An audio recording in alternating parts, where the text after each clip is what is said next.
Buenos días, espero que estén bien. En esta oportunidad vamos a hablar de algunos conceptos básicos que tienen que ver con electricidad y electrónica, si se quiere, tratando de profundizar un poco más en el campo de los sistemas de control. Nosotros habíamos comenzado un análisis de lo que son los controladores y los sensores. Yo les comentaba que es importante para hacer un buen manejo de estos dispositivos tener un pequeño, por lo menos un básico conocimiento de lo que son algunos conceptos básicos de electricidad electrónica.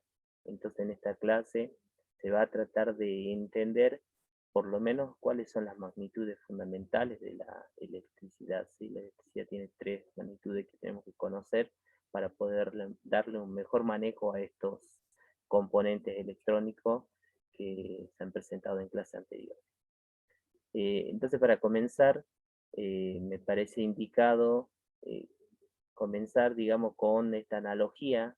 Muchas veces decimos que un circuito eléctrico es muy parecido a un circuito hidráulico, y esto es así porque, bueno, en ambos circuitos manejamos flujo. En el circuito hidráulico, que está en la imagen, manejamos un flujo de agua, ¿sí?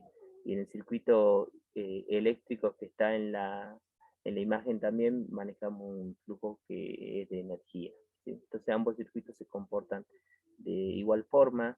Seguramente aquí tenemos un elemento que es la bomba que va a dar esta fuerza, le va a dar la altura al agua para que pueda, digamos, circular este elemento por todo el circuito, ¿no?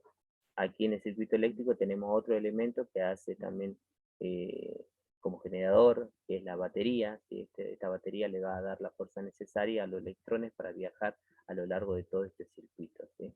Después tenemos un elemento que podemos decir que es un actuador. ¿Sí?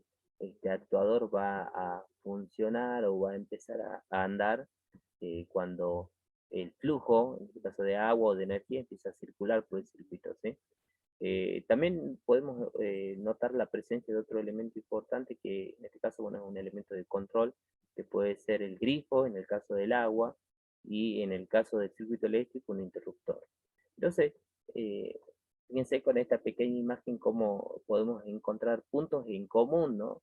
En lo que son los circuitos eléctricos con los circuitos hidráulicos en este caso. ¿Sí?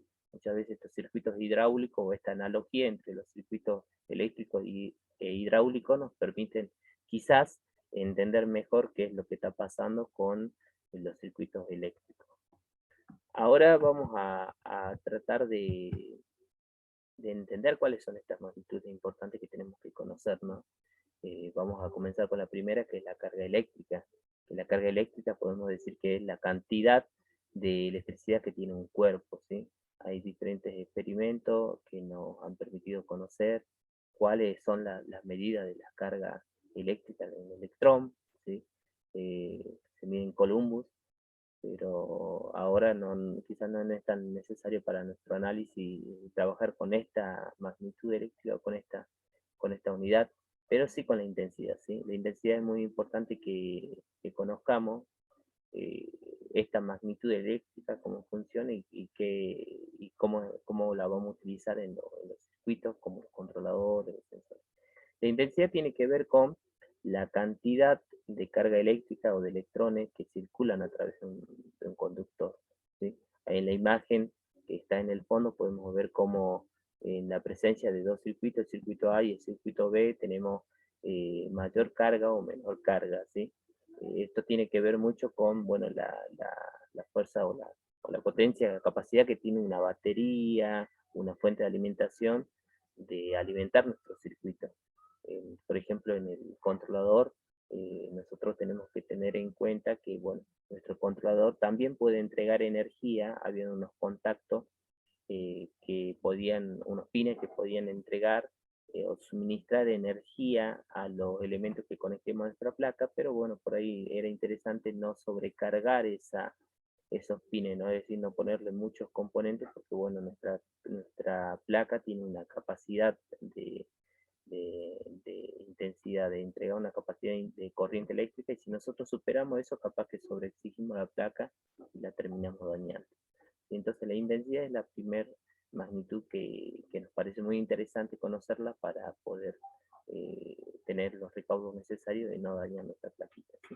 Esta intensidad la vamos a encontrar en la fuente, por ejemplo, con una medida que se llama ampere, con una unidad que se llama ampere, y nos va a dar una información muy útil para no dañar los componentes que podamos conectar a nuestra plaquita. La siguiente unidad que vamos a analizar es la resistencia, ¿sí? Que sería la resistencia. Bueno, la resistencia es, digamos, esta dificultad que presentan algunos materiales al paso de la corriente eléctrica. Podemos decir que todos los materiales tienen cierta resistencia. Hay materiales que presentan una resistencia muy baja, lo que lo hace muy buenos conductores, ¿sí? Entre los materiales que podemos mencionar que son buenos conductores está la plata.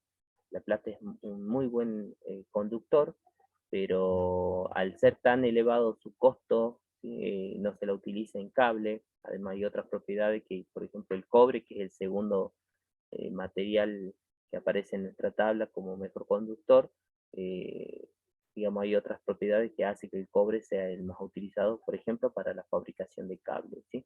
Entonces esta resistencia también es muy, muy importante tenerla en cuenta a la hora de trabajar, especialmente con LED. Los LED por lo general siempre se utilizan con una resistencia que les sirve de protección, ¿sí? A veces solemos conectar LED directamente a nuestra plaquita, pero bueno, siempre es recomendable con una resistencia de por medio. Un buen conductor es aquel material que permite que la corriente circule muy fácilmente, libremente, decimos, sobre el material, y un mal conductor es aquel material bueno, que no permite que la corriente circule tan fácilmente por eso, digamos, por su cuerpo, por el interior del material. La resistencia entonces es otra magnitud que vamos a tener en cuenta, y vamos a ver la tercera que es el voltaje. Perdón, voy a volver un ratito a la imagen anterior. La unidad de medida de la resistencia es el ohmio, ¿sí? Que tiene una forma de omega y que la podemos encontrar en mucho, digamos, por ejemplo, en el tester. El tester tiene una escala de resistencia para poder saber cuáles son las resistencias que estamos utilizando en estos circuitos. Bueno, ahora si pasamos a la tercera magnitud, el voltaje. El voltaje podemos decir que es la fuerza que necesitamos para mover las cargas eléctricas de un punto a otro. El voltaje se mide en voltio y es una medida muy importante que tenemos que conocer, porque por lo general cualquier componente tiene un rango de voltaje para su funcionamiento. Si ustedes recuerdan, en nuestra plaquita Arduino nosotros utilizamos un voltaje no superior a 12 voltios, ¿sí? Eh, los sensores también tienen un rango de voltaje de funcionamiento que va desde los 3,3 voltios hasta los 5 voltios. Entonces, esta medida es muy importante conocerla, porque si nosotros utilizamos un voltaje superior podemos terminar dañando nuestros componentes electrónicos, ¿sí? Entonces, en esta clase eh, estuvimos hablando fundamentalmente de estas tres magnitudes, ¿no? Lo que es la resistencia, la intensidad y el voltaje. Son magnitudes que son muy importantes conocerlas para poder hacer un adecuado uso de lo que serían los componentes electrónicos y para no terminar dañando estos componentes electrónicos. Muchas gracias.